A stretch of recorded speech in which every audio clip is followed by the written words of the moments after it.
Despite the recent downturn in the markets, 2023 so far has been a pretty good year and a good rebound year with the indices. All of them are higher. The S&P 500, in fact, is up more than 13%, which is 3% higher than its historical average.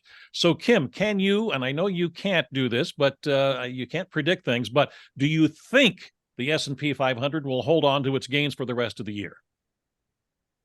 I'm a glass half full sort of gal. So yes, I'm going to say that I really think the S&P can at least hold on to this where it is right now.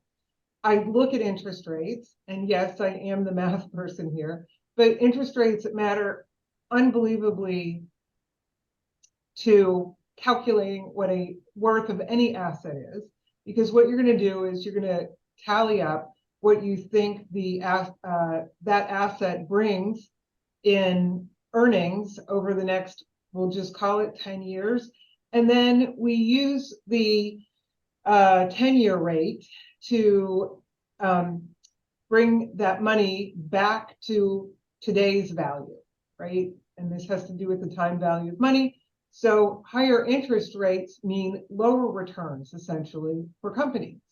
Now, it's a complicated world. And in one segment earlier, I kind of called out that the Fed has to kind of get in here for the next year. They have to decide where interest rates are going to be by November, because they don't want to be raising or lowering interest rates, because then it would seem like a political gift to one side or the other. So we will be able to, by the end of this year, understand what we're going to use as the discounting mechanism. And that is a lovely bit of certainty that we should have. So that's why I'm thinking that the market goes up from here. Even though our inflation may or may not get hotter, wage increases are certainly higher than we've had in years and years. But I think the market has already comprehended this. And we tend to drift higher on days that we don't have terrible news. So I think our bias is things are getting better, not worse. Hope that makes some sense. Does to me. I really do hope Kim is right. I think there are really only two ways that stocks can go up over time, right? One is if the earnings of companies continue to go up, stock prices can go up. And then secondly is if valuations of stocks go up. So are stocks getting more and more expensive? Markets have rallied so far in 2023, even as earnings have come down a little bit. So these moves in multiple expansion or valuations going up are great, but eventually the earnings need to have a similar trajectory upwards for the stock market to continue to go up, I think. So I'm a little less optimistic on the markets in the back half of the year, simply because interest rates have moved into a pretty restrictive territory for companies. And so I've been on record saying this in the program. I think this back half of the year is going to be a bit more challenging. I really hope Kim is right, but I think it's going to be harder for the markets to stay positive going into the back half of the year from here on out. Do I think the markets are going to give up 13% over the last 5 months of the year? Probably not.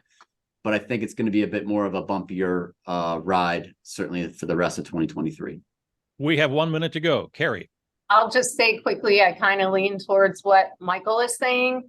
The Federal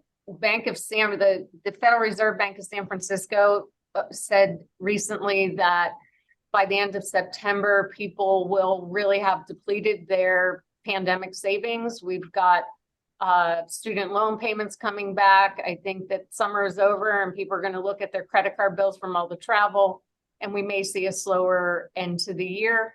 But I think what we will see with the markets is some stabilization, maybe just some sector rotation from those growthy names to value names.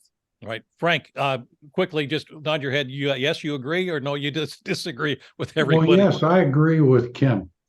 Okay. We can fight it out next time. Oh, exactly. There is a lot more to discuss on how to manage your portfolio, and we'll do that in the upcoming sessions. And I want to thank again Kim and Frank and Michael and Carrie for joining us. And I hope that you join us again for the next edition of Around the Table with Stacy Smith.